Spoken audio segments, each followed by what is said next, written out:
Olá, meu nome é Davi, eu sou hemodinamicista. Eu estou aqui com o Dr. Marcos Danilo, coordenador do Programa de Intervenção Coronariana Complexa da Unifesp. Ele deu várias palestras aqui no nosso congresso do SBHCI. Uma das áreas de atuação dele é sobre o uso de acesso radial distal. Marcos, a gente já pode considerar o acesso radial distal como uma via de acesso padrão para as intervenções, mesmo as intervenções complexas, ou isso é algo que ainda é só uma hipótese, é só uma suposição? Perfeito, Davi, muito obrigado. Obrigado pelo convite. Obrigado SBHCI, o Solace, parabéns por um evento grandiosíssimo. Em relação ao acesso transradial distal, que é uma das minhas paixões, a primeira evidência científica, a publicação do professor Kimenez de 2017, nos traz essa opção para o acesso radial distal esquerdo em termos de ergonomia. Os pacientes em que você precisa estudar enxerto de mamária ou coronárias nativas, e a ideia inicial era isso, era trazer um acesso alternativo ao radial convencional, e aí já se viu naquela casuística inicial dele que havia menores taxas de oclusão da radial proximal quando se funcionava a radial distal. Depois de um tempo, o acesso radial distal ganhou adeptos ao redor do mundo, eu fui um deles, e essa vantagem da radial distal em relação à radial convencional ou proximal, em implicar menores taxas de oclusão da radial proximal, se manteve. Às expensas de funções mais laboriosas, principalmente para quem não tem ainda tanta experiência, e mais falhas e mais crossovers. Na maioria dos casos, devido a uma dificuldade em se progredir com o Mini Guidewire 0035 e em algumas situações até com 0014.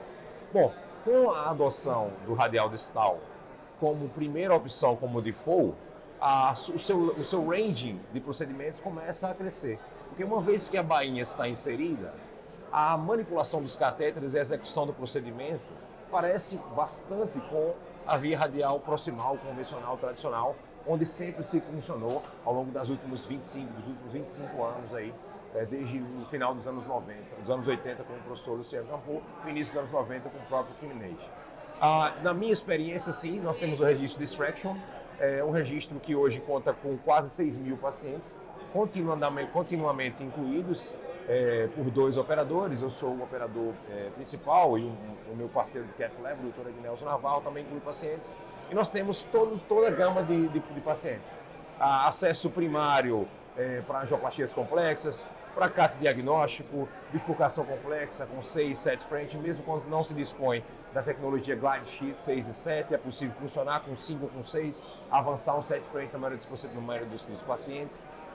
Oclusão crônica, acesso birradial distal para dual injection, acesso alternativo para TAVR, oculização septal, enfim, toda a gama de procedimentos do dia a dia do Cath Lab.